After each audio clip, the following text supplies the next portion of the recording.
अन्य समाचारों मोरबीથી જ સરકારી ઓફિસમાં હથિયાર રાખ્યાનો એક વિડીયો વાયરલ થયો છે। મહાનગરપાલિકાના એએમસીડી વિભાગની ઓફિસમાં તલવાર નજરે પડી। પ્રાણી રંજાડ અંકુશ શાખાની ઓફિસમાં રાખેલી તલવારનો એક વિડીયો સામે આવ્યો છે। મહાનગરપાલિકાની સરકારી ઓફિસમાં તલવાર રાખવાનું કારણ શું તેવો સવાલ થઈ રહ્યો છે।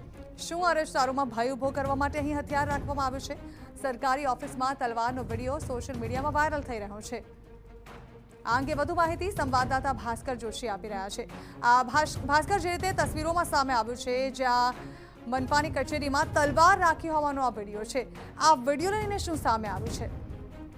ચોક્કસથી મોરબી મહાનગરપાલિકાનો પ્રાણી રંજાડ અંકુશ શાખાની જે ઓફિસ છે તેમાં જે તલવાર છે તે જાહેરમાં રાખવામાં આવ્યો તે પ્રકારનો વિડીયો સામે આવ્યો છે અને કોઈ અરજદાર દ્વારા આ વિડીયો ઉતારવામાં આવ્યો હતો। ત્યારબાદ જે ટીવી9ની ટીમ છે તેના દ્વારા પણ અહીં જે વિડીયો શૂટ કરવામાં આવ્યો અને ચેક કરવામાં આવ્યો, છતાં પણ તલવાર તે જગ્યાએ તે સ્થિતિમાં જોવા મળી રહી હતી। ત્યારે આ તલવાર અહીં શા માટે રાખવામાં આવી છે અને આ પ્રકારે સરકારી ઓફિસમાં જે જાહેર જગ્યા જ્યાં અનેક લોકોની અવરજવર હોય છે ત્યાં ઘાતક હથિયારો જાહેરમાં રાખવામાં આવે છે, છતાં પણ મોરબી મહાનગરપાલિકાના જે અધિકારીઓ છે તેમના ધ્યાનમાં આ બાબત હજી સુધી કેમ નથી આવી તેવા અનેક સવાલો હાલ ઉઠી રહ્યા છે। જી બિલકુલ, આભાર ભાસ્કર। તો તલવારનો એક વાયરલ થઈ રહેલો વિડીયો જે મહાનગરપાલિકાની એનસીડી વિભાગની કચેરીમાં રાખવામાં આવ્યો છે, ત્યારે સવાલ છે કે શા કારણે આ કચેરીમાં તલવારની જરૂર પડી?